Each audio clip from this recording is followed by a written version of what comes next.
तो साधु जीवन में नियम है किसी को गाली मत देना। तो सब साधुओं को साला की गाली देता था।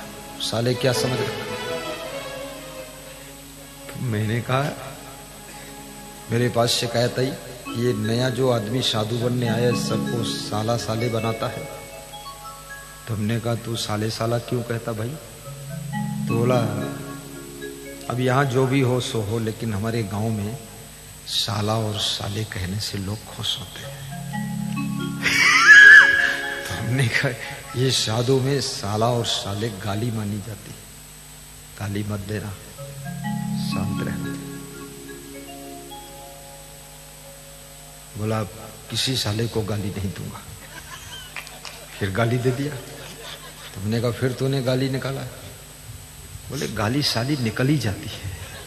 हमने फिर गाली दिया। बोले कौन साला रोक सकता हमको?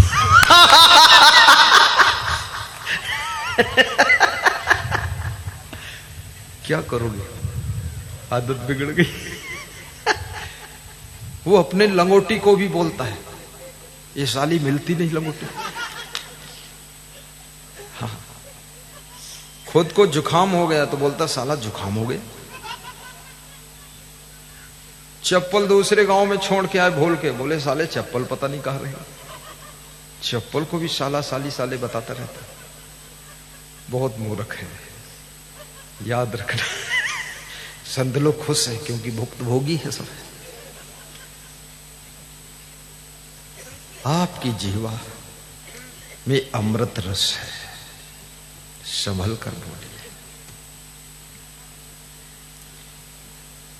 आपकी श्री मुख से गाली जब निकलती है, आपकी वाणी का मूल्य कम हो जाता है। आप यदि अपनी वाणी से बहुत झूठ बोलते हैं तो आपकी वाणी का विश्वास खत्म हो जाता है। आप यदि अपनी वाणी से दूसरों की रात दिन निंदा ही करते रहते हैं तो आपकी वाणी, याद रखना, विष वाणी हो जाती है, अमृत वाणी नहीं बनती। वाणी का बड़ा प्रभाव होता है। तेरी वाणी में अमृत भरा है, वो जमाने में मिलता नहीं है। गुरु वाणी में अमृत भरा है, वो जमाने में मिलता नहीं है। वो जमाने में मिलता नहीं है। गुरु वाणी में अमृत भरा है, वो जमाने, उसके सामने मत खड़े हो, साउंड के पास। वो जमाने में मिलता नहीं है। साउंड बर्दाश्त नहीं करता, सामने खड़े हो जाओ। नहीं नहीं, साउंड ये बोलता है गुरुजी तुमको जितना बर्दाश्त करना कर लो, पर मैं तो नहीं बर्दाश्त कर सकता। चिल्लाना शुरू कर दो। तेरी वाणी में अमृत भरा है, वो जमाने में मिलता नहीं है। तेरी नजरों में जादू भरा है, वो जमाने में मिलता नहीं है। प्रेम की नजरों से संसार को देखो। जमाने में मिलता नहीं है। अपनी वाणी को संभल कर बोलिए। ऐसी वाणी बोलिए मन काया पाख होए, और न को शीतल करे अब शीतल होए। कृपा सिंधु बोले मुस्काई, सोई करु जेहि तव नाम न जाई। राम अयोध्या से वनवास जा रहे। एक रात श्रृंगवेरपुर में राज के साथ में विश्राम होता है। प्रातः वहां से प्रस्थान करके गंगा के किनारे केवट से मिलन करता है। केवट नाव लाने से इनकार करता है। भगवान श्री राम थोड़ा इंतजार करते हैं। केवट चरण पखारने के लिए भगवान श्री राम से आज्ञा मांगता है। भगवान राम मुस्कुरा कर आज्ञा देते, कृपा सिंधु बोले मुस्काई, सोई करु जही तब नाव न जाए।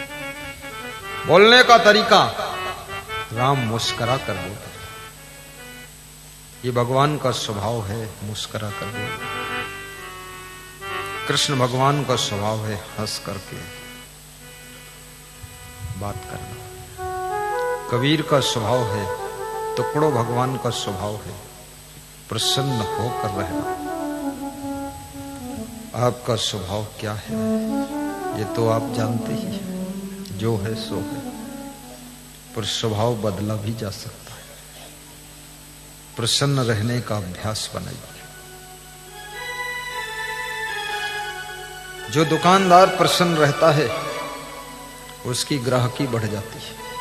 जो डॉक्टर प्रसन्न रहता है उसकी दवा खाने में मरीज बढ़ जाते हैं।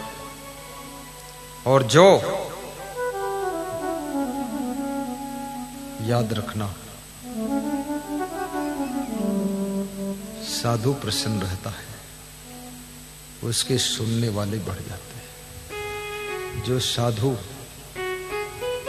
परशुराम जैसा, दुर्वासा ऋषि जैसा गरम मूड में रहता है तो भगत जोर से भागता है।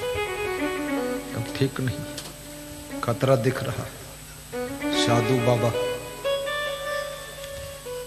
पार्वती जी छत के ऊपर बाल संवार रहे, ये कहानी कह रहा था ना। छत के ऊपर बहुत से विमान जा रहे हैं, राहों में बड़ी भीड़ है। पार्वती जी ने पूछा, आज बहुत भीड़ दिख रही है, सड़क पर भीड़। बोले शिव जी का मेला है पार्वती जी। बोले शिव तो आप है। बोले शिव मंदिर में मेला है। बोले शिव जी तो यहां बैठे। बोले शिव दर्शन के लिए जा रहे हैं। तो बोले आप तो यहीं दर्शन दे रहे हैं, आप भी चलो वहां दर्शन दो। बोले शिव भक्त लोग जा रहे हैं, तो आप चलो ना प्रभु, दर्शन दो। स्त्रियां ज्यादातर भोली भाली होती है। शिव जी ने कहा मुझे मत ले चलो, ये शिव जी के मंदिर में मूर्ति का दर्शन कर लेंगे, ठीक है। ये सब शिव के भगत नहीं है, इसमें बहुत से ठगत भी है। बोले कैसे पता चलेगा भगत ठगत का? चलो तो, इतनी श्रद्धा से लोग जा रहे हैं, बम बम भोले जी महाराज गरीबों का दुख मिटाने वाले सब बोल रहे हैं, तुम यहां बैठे हो। और पत्नी जिद्द कर दे तो पति को चलना ही पड़ेगा। पार्वती ने जिद्द कर दिया तो शिव जी त्रिशूल लेकर चल पड़े, डमरू लेकर कि चलो। शिव जी ने रूप बदल लिया, कोढ़ी बन गई। पार्वती जी का रूप बदल दिया, सफेद धोती पहनकर बैठ गई, पंखा डुलाने लगी। मेला में जाकर किनारे बैठ गए। जो लोग आते थे, एक नवयुवक मंडल आया, उसमें 10 लोग नौजवान थे। देखा एक कोढ़ी के ऊपर कोई नवयुवती पंखा डुला रही। पूछा जाकर ये कौन है तुम्हारे? तो उस स्त्री ने कहा ये मेरे पति देव। अरे बोले तेरा पति देव तो कोढ़ी हो गया, कुष्ठ रोगी है, इसके चक्कर में तू कहाँ पड़ी है, इसके तो कीड़े पड़ रहे, तो मर जाएगा, छोड़ इसको, मेरे साथ चलो और मैं तुमको पत्नी बना लूंगा। तो शिव जी मुस्कुराए, पार्वती की ओर इशारा किया, देखो ये भगत लोग आए, तुम बच के रहना, पूरा मेला ठेला हो जाएगा। पार्वती ने मना कर दिया, मैं किसी के साथ नहीं जाऊंगी। नवयुवकों ने कहा पछताओगी। नवयुवक मंडल चला गया। फिर दूसरा एक भक्त मंडल आया। उन्होंने कहा अरे तुम इतनी सुंदर हो, ये कौन कोढ़ी है जिसकी सेवा कर रहे? बोले ये हमारे पति देव है। अरे बोले इस कोढ़ी के चक्कर में मत पड़ो, तुम मेरे साथ चलो, मैं किसी और सुंदर आदमी के साथ विवाह करा दूंगा। उन लोगों का धंधा था, स्त्रियों को ले जाकर विवाह करा देते थे, बेच देते थे, पैसा कमा लेते थे। तो पार्वती को भी बेच देना चाहते थे, किसी के साथ विवाह करा के। शिव जी ने कहा इनको भी देख लो, ये दूसरे नंबर के भगत लोग आए, ये स्त्रियों को बेचने का धंधा करते। पार्वती जी का मन खिन्न हो गया कि ना आती तो अच्छा था, आपने मना किया था पर मैं मानी नहीं। शिव जी ने कहा जो स्त्री अपने पति के मना करने से नहीं मानती है उसको प्रसन्नता नहीं मिलती है, अंततः उसको खिन्नता ही मिलती है। इसलिए मान जाया करो पार्वती जी। थोड़ी देर बाद एक तीसरा ग्रुप आया। उस ग्रुप में बूढ़े लोग थे। एक बूढ़ा आदमी के हाथ में डंडा था, डंडे में एक कपड़े की पोटली बंधी हुई थी। वो बूढ़ों की टीम रुक गई। उन्होंने पूछा उस स्त्री से, तुम्हारा परिचय क्या है? मैं इनकी भार्या हूं। ये कौन है? ये मेरे पति देव। ये तो कोढ़ी हो गए। बोले हाँ कोढ़ी हो गए, सेवा कर रही हूं।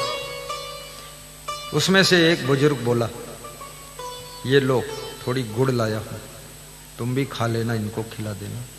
20 रुपये दान देने के लिए लाया हूं, ये रख लो, इनकी सेवा में लगा देना। और तुम ये न सोचना ये दवा से ठीक होंगे, ये दवा से नहीं, ये शिव भगवान की दुआ से ठीक होंगे, दुआ से ठीक होंगे। ये भगवान इन पर भी कृपा करेंगे और इनसे सुंदर दुनिया में तुम्हारे लिए कोई पति नहीं है। और इनकी सेवा करो, ये तुम्हारे कोमल हाथों की सेवा से जल्दी ठीक हो जाएंगे और ऐसे सुंदर दिखेंगे जिसका कोई वर्णन नहीं। शिव जी ने रूप बदला, शिव का रूप प्रकट हुआ, पार्वती का रूप भी प्रकट हुआ और उस बूढ़े भक्तों को दर्शन मिले। और शिव जी ने कहा, ये भक्त लोग आए हैं, बाकी तो सब ठगत लोग आए थे। इनको दर्शन देने के लिए मैं आ गया। और दोनों विलुप्त हो गए, छिप गए। याद रखना, भगवान तब दर्शन देता है जब आपकी भावना पवित्र हो जाती है। अगर भावना मलिन है तो भगवान में भी तुमको कोढ़ी ही दिखाई देगा, भगवान नहीं दिखाई देगा। आज मेरे पास में एक भक्त आया, बोले मैं ईश्वर का दर्शन करना चाहता हूं, मुझे होगा कि नहीं होगा? नवयुवक था, जवान था। मैंने कहा होगा, लेकिन जब बूढ़े हो जाओगे तब होगा। तो सोच में पड़ गया कि बूढ़े हो जाऊंगा तब होगा। हमने कहा तब होगा। बोले बूढ़े से पहले मर जाऊं तो हमने कहा तो कोई बात नहीं। बोले बात क्यों नहीं? भगवान का दर्शन हुआ ही नहीं। तो हमने कहा भगवान का दर्शन करने के लिए खुद को पहले महान बनना पड़ता है, तब भगवान का दर्शन होता है। ऐसे दर्शन नहीं होता है। महान बनो तो भगवान का दर्शन होगा। चंवर डुलाने के लिए आज एक भक्त ने आज्ञा मांगी है। नंद किशोर हनवत, ग्राम दलालरी, जिला सिवनी से, और चंवर डुलाने आइए। आपको चंवर डुलाने की दक्षिणा 1100 जमा किया है। आज इसीलिए वे सफेद कपड़े पहनकर आए हैं कि मैं भी 5 मिनट चंवर डुलाने की सेवा करूं। आइए।